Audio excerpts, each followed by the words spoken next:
Kamusta mga tol? Palaban na ba talaga etong Washington Wizards mga tol? Ang daming big names no? Tatlong first overall pick sabay-sabay. Abay, tirahin na natin yan. Pero bago yan, at tsara muna tayo. Focus lang sa goal.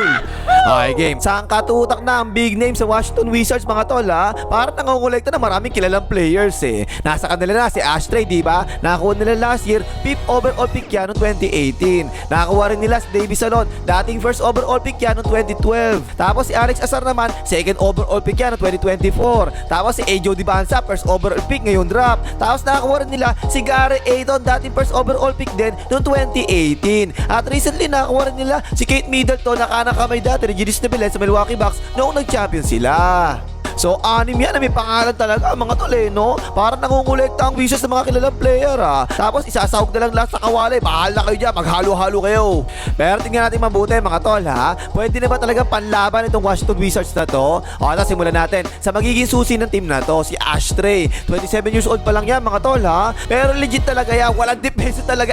Legit talaga na quality player yan si Ashtray. 5 games na siya nakapaglaro sa Wizards last season kasi nga may injury. Pero bago yung injury na yun mga tol, tatlong straight seasons to ha. 25 points per game at more than 10 assists per game. Double-double ang average niya 3 straight seasons eh. Tapos si Ashtray talaga yung magiging susi ng team na to kasi siya yung magiging driver nila, di ba? Kung naalala nyo, yung ibang pangalan na binanggit natin kanina, puro big man yun tsaka small forward. So most likely, si Ashtray palagi madalas na may hawak ng bola dyan. Malamang gagawin niya kadalasan, pick and roll niya kasama ni Davis Salon o kaya ni Gary Ayton, di ba? Pero ina-expect ko rito sa Washington Wizards mga tol, babalik niya si Ashtray sa 25 points tsaka 10 assists per game na average siya last 3 seasons. Kasi nandiyan na yung mga big man na kailangan niya sa opensa eh. Magaling sa opensa sa pick and roll si Ashtray, di ba? Yun talaga yung bread and butter play niya eh. Lalo na kapag magaling yung kasama niyang big man. Yung pwede niya pasahan sa mga alley-oop, doon siya magaling eh, no? Eh kasama pa naman niya si Davis Salon. Napaka-solid nung pasahan sa pick and roll. Kapag napasahan ni Ashtray yun, nako, ilista mo na assist na kagad kay Ashtray yun. Okay din naman sa mga pick and roll si Gary Ayton. Mapapasahan din palagi ni Ashtray yan. Tingin ko mga tol ha, kahit yung 3-point shooting ni Ashtray, malamang tumaas yung percentage niya sa 3 points this season. Kasi kung kasama niya si Davis Salon sa pick and roll, magnet din yung defense si Davis Salon, di ba? Kaya malamang mas ma-open niya si Ashtray sa 3 points.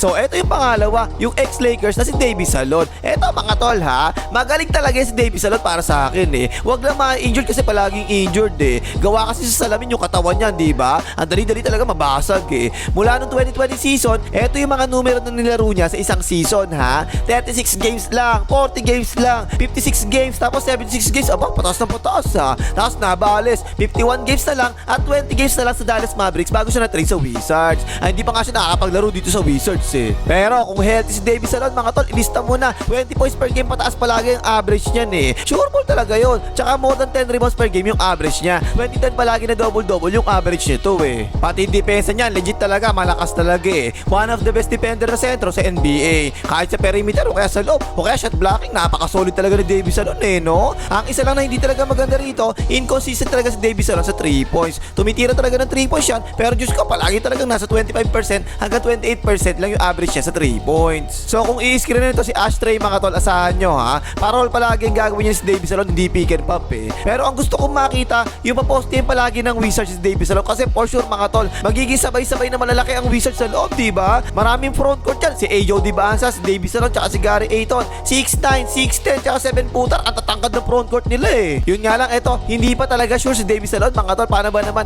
nililigawan pa ng Warriors to, diba? Gusto nila makakuha sa trade to para makakuha rin daw nila si Lolo Bro tsaka si Bronny James. Ay, like mo, ano na? Kanina pa nanonood, tigas ng mukha eh. Asa ba pamalo ko?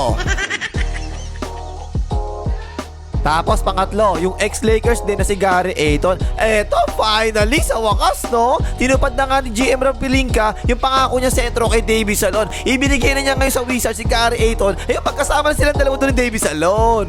Pero eto, gusto ko talaga tong tandem na to mga tol ha. Kasi si Gary Ayton mga tol, pang opensa na sentro talaga yan, di ba? Magaling sa opensa yan pero mahina sa depensa yan eh. So kung magkakasabay ngayon si Gary Ayton tsaka si Davis Salon sa loob, mukhang magiging magandang tandem talaga yun eh. Si Gary Ayton okay din naman na rebounder yan, di ba? Sa depensa lang talaga tamad yan, pero sa rebounds hindi talaga masibag talaga yan eh. So kung isa sa kanila ni Davis Salon nandidepensa sa pick and roll, pwedeng yung isa naman sa kanila, yun naman ngayon sasalo sa ilalim. Kaya kahit na meron pang buto sila kakampi sa depensa, di ba? ba? Kakampi nila si Ashley, minus depensa yun eh. Pwedeng lumakas pa rin talaga ang depensa ng Wizards kasi nga Twin Tower sila eh. Kahit na hindi talaga malakas dumipensa si Gary Ayton. At saka sa opensa may mid-range shot yan mga tol ha. Tapos pwede rin niya mag-seal sa ilalim. So ang gusto ko talaga mangyari dito mga tol ha, nasa high post ang pwesto ni Davis Salon. Si Gary Ayton naman ang gagawin niya, bigla na lang siya magsisil sa loob o kaya baligtaran silang dalawa. At kung nasa pick and roll naman si Gary Ayton, si Davis Salon naman ngayon yung pwede mag-seal na lang bigla sa loob. Okay, di ba? Magiging okay pa rin talaga ang spacing ng Wizards kahit na meron pa silang Twin Towers kasi pareho naman may tira sa labas yung dalawa na yan eh.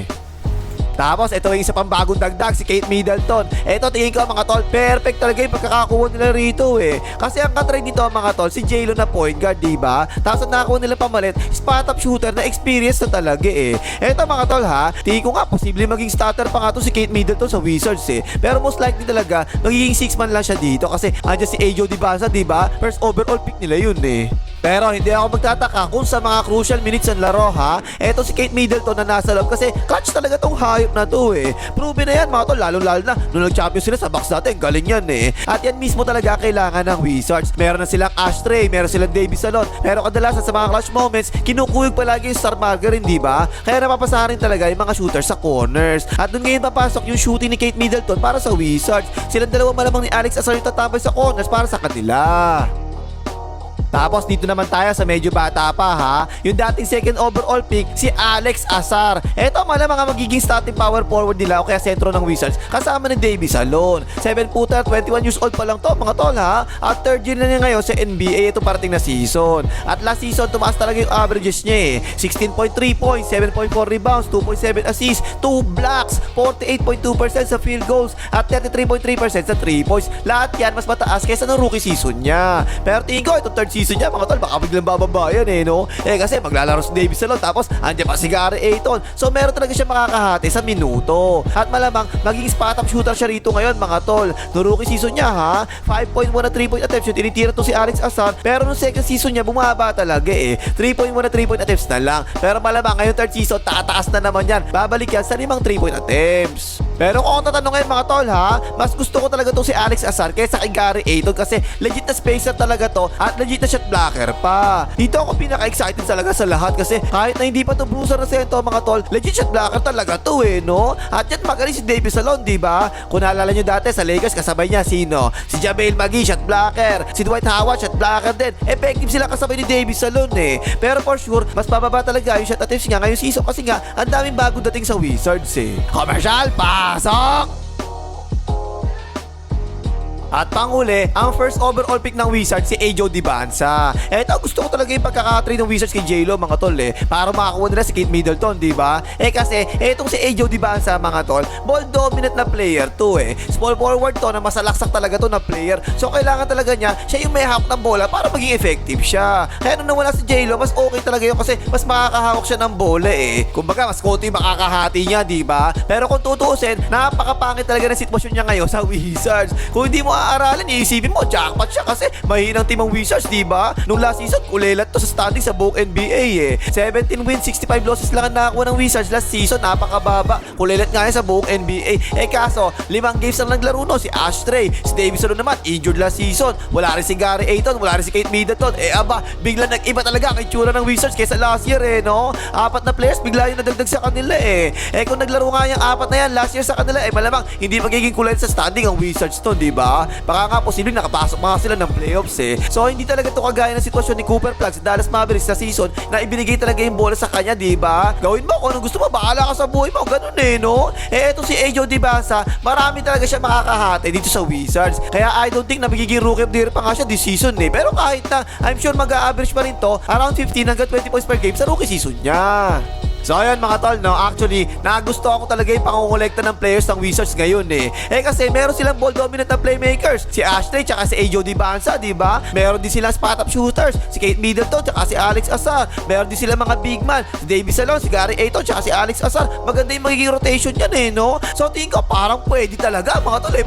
Pwede mag-work to eh. At pwede pang eto yung maging pinakamalakas na Wizards sa history ng NBA. I don't think naman na championship contender itong Wizards ito ngayong season mga tol ha. At least tingin ko siguro pwede makarating sila hanggang top 5, hanggang top 10 sa standings eh. Kaya posible talaga makapasok sila sa playoffs ngayong season. Pero malamang panandalian lang itong team na to mga tol, kasi malamang maraming mawala dito next season eh. Unless na lang kung maganda yung laro nila at mag-decide yung management na sige, kaya na yan. Pwede na siguro yan. May chance talaga tayo sa team na to. Tuloy na lang natin to palagi. Okay na Panghimagas, maligay, mga hita ng Gary A-Town.